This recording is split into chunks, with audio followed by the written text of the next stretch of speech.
Today we're testing the amazing new ChatGPT 1.5 versus Midjourney. Let's party. Guys, if you know anything about me, you know that I love using AI to create penthouse designs that are really luxurious most of the time in Scottsdale, Arizona, because who doesn't love to use AI to create penthouses in Scottsdale, Arizona? We gave it a really cool prompt right here, and it's actually originally a Midjourney prompt from a couple years ago. This is an old school Run the Prompts prompt that you can actually find on runtheprompts.com. I'll leave a link to this article below so you can check that out. We have all kinds of different penthouse prompts for you, so you can check out a dream life with AI. It's great. I love it. So check out what ChatGPT did here. It looks nice, but apparently the person who lived here really enjoys to nap. I don't think they work too much anymore. They worked a lot to get this penthouse, but not anymore. Not great. Looks very AI-ish with all the contrast as well. So let's see what Midjourney gave us. And what Midjourney produced, all four of these are excellent. I mean, this is sexy. And this is what I mean, guys. You're probably thinking, oh, well, why would he ever want to do that? Why would he want to create penthouses with AI? That sounds stupid. Well, this is why. Just imagine yourself one of these guys, and then you can turn it into a 6-second video. Just think about it. I'm not saying you got to do it. Just think about it. So obviously, Midjourney ran away with the win on this one. And next up, guys, we have one that's been trending on social media quite a bit. I copy and pasted the exact prompts that I found online to do this as a test. And it basically is telling the system that it wants a little home here inside of the home key on the keyboard. And I always thought that was a pretty creative use. So let's see what happened over here in Midjourney. Now, out of these, I liked this one the best by quite a long shot.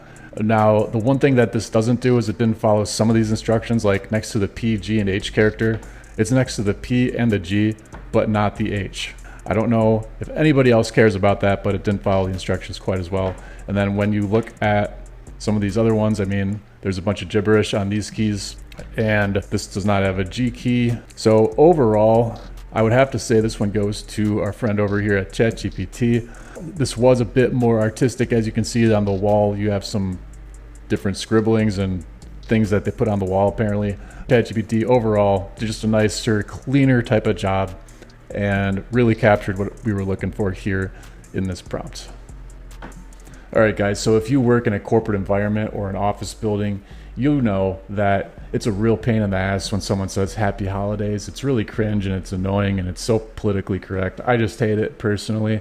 Now, I'm actually not religious, but I will say that it's really annoying to me, and I'm sure a lot of people feel the same way. So I wanted to test out ChatGPT 1.5 here with a nice little prompt of a detailed cel-shaded cartoon of an annoying, overzealous, cringe office employee getting punched to the ground by another employee after the annoying employee says, happy holidays.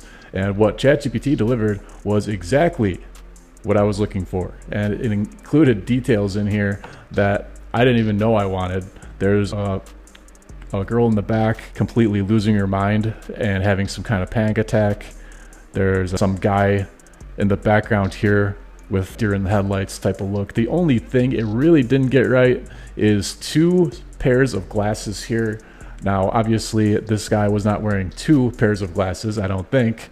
If he was, then it's a little bit weird. Not sure why anyone would do that. But it even included these little holiday postcards, happy holidays. Like, it really doubled down on this joke in a hardcore way. He's got the jester hat like he's some kind of clown.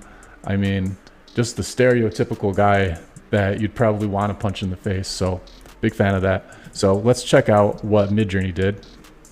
So this one clearly went to ChatGPT as the winner. As you can see, this is just not nearly as good, but also keep in mind that Midjourney relies on the transformer technology and ChatGPT does not. So this specific use case, when you're describing a scene like this with text, it's just not really what Midjourney is created for.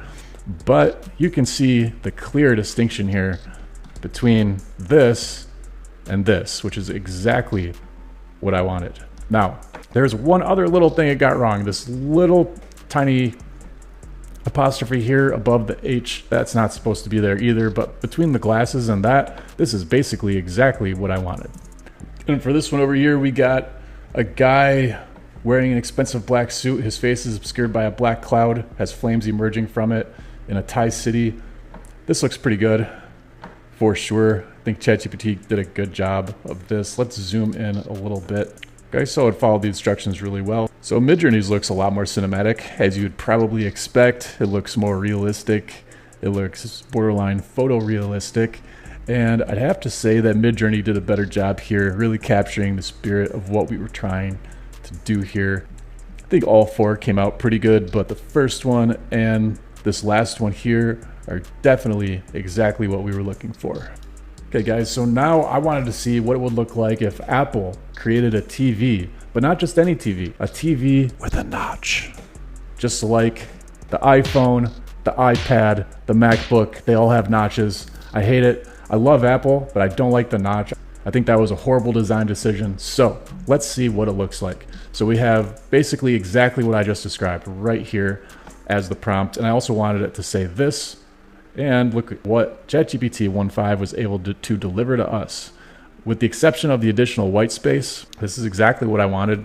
This shadow right here is not so correct, I don't think. I think they kind of got that part wrong. But with the exception of that and the white space, this is really, really good. Maybe I should send this to Apple and give them some product ideas. So let's check over here at Midjourney and see what Midjourney did.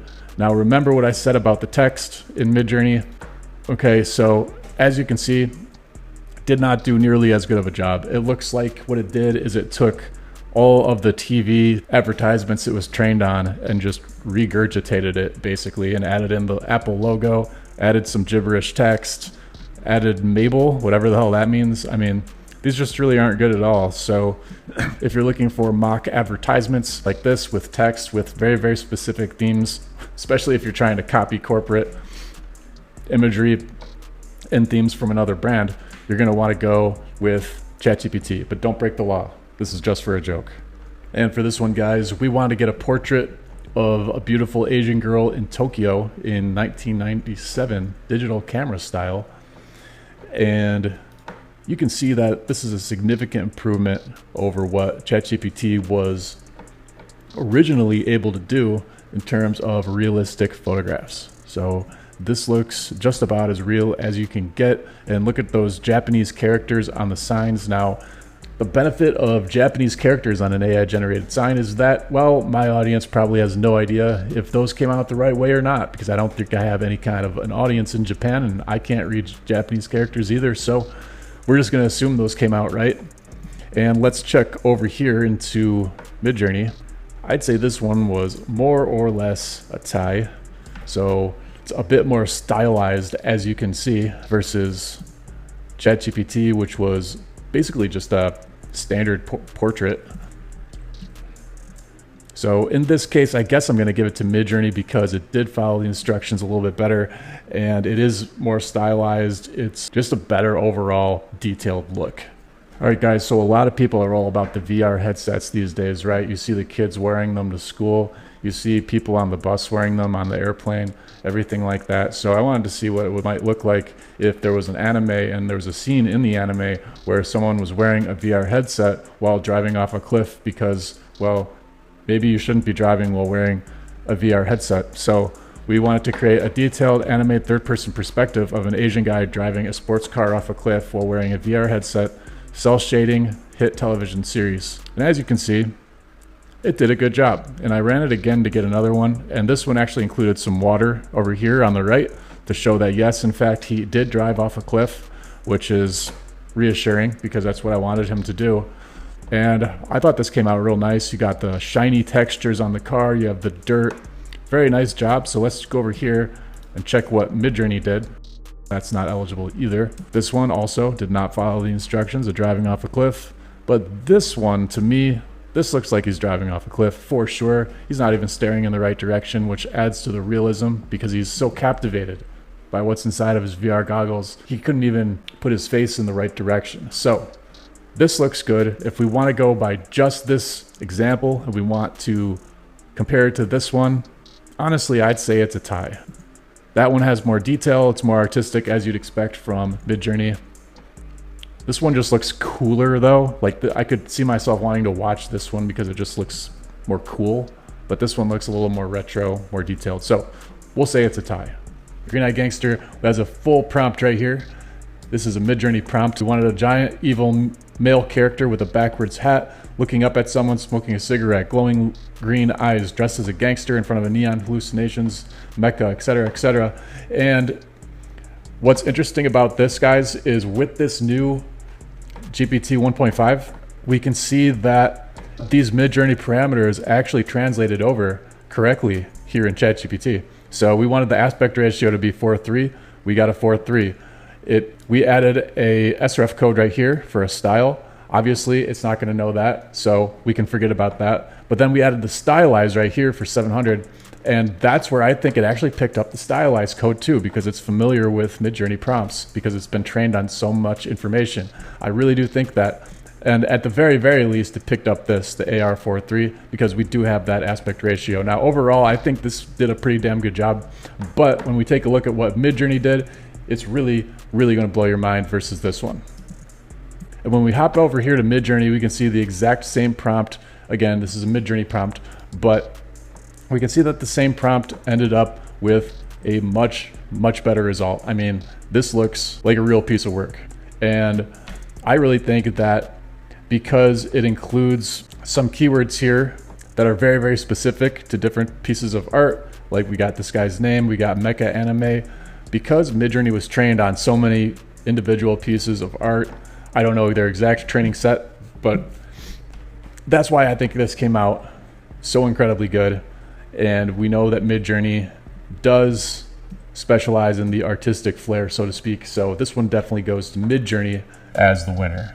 And that's going to do it for this edition of Run the Prompts on YouTube, ladies and gentlemen. Be sure to go to runtheprompts.com, where you can get more prompts just like this for free. Be sure to sign up for our newsletter. Be sure to subscribe. Be sure to comment. Be sure to like. Okay, that's only like 5 things. I'm sure you can do that, right? And be sure to share this. That's like number 6, I think. Be sure to share this video with everybody that you know. Until next time, remember to run the prompts and prompt the planet. We're not going anywhere. 2026 is going to be a breakout year for Run the Prompts. We're growing, and I guarantee you that we're going straight to the moon, and we're taking you with us. So until next time, remember to run the prompts and prompt the planet.